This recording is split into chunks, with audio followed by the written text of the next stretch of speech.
আল্লাহ তাবারাকা ওয়া তাআলা বলেন, ইন্নাল্লাযীনা ক্বালু রাব্বুনাল্লাহ সুম্মা ইসতাকামু তাতানাজ্জালু আলাইহিমুল মালাইকাতু আল্লা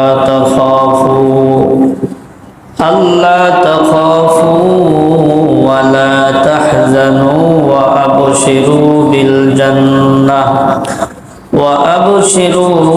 বিল জান্নাতিল্লাতী কুনতুম তুআদুন।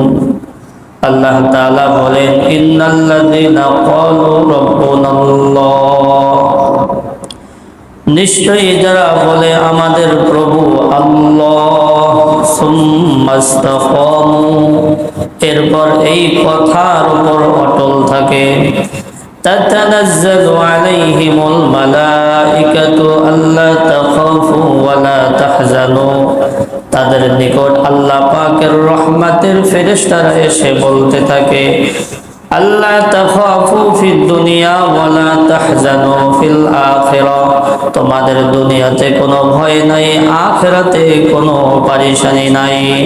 ওয়া আবশিরু বিল জান্নাতিল্লাতী কুনতুম তুআদুন, সাথে সাথে বলতে থাকে, তোমরা ওই জান্নাতের সুসংবাদ গ্রহণ করো যেই জান্নাত তোমাদের জন্য প্রস্তুত করা হয়েছে।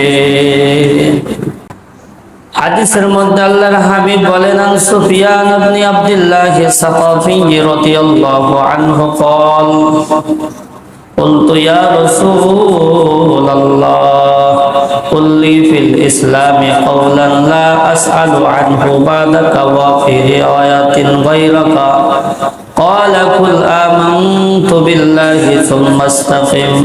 হযরত সুফিয়ান ইবনে আব্দুল্লাহ সাকাফি রাদিয়াল্লাহু তাআলা আনহু আল্লাহর হাবিব সরকারে দো আলমের কাছে বলেন, ইয়া রাসূলুল্লাহ, ইয়া হাবিবাল্লাহ, আমাকে ইসলাম সম্পর্কে এমন একটা কথা বলে দিন আপনার পরে, অর্থাৎ আপনার ইন্তেকালের পরে যেই বিষয়টার ব্যাপারে আর কারো কাছে যাতে করে জিজ্ঞাসা করতে না হয়।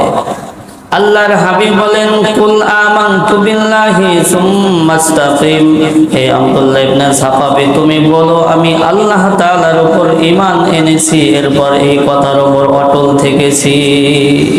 তুমি আল্লাহ তাআলার উপর ঈমান আনো এবং এই কথার উপর অটল থাকো।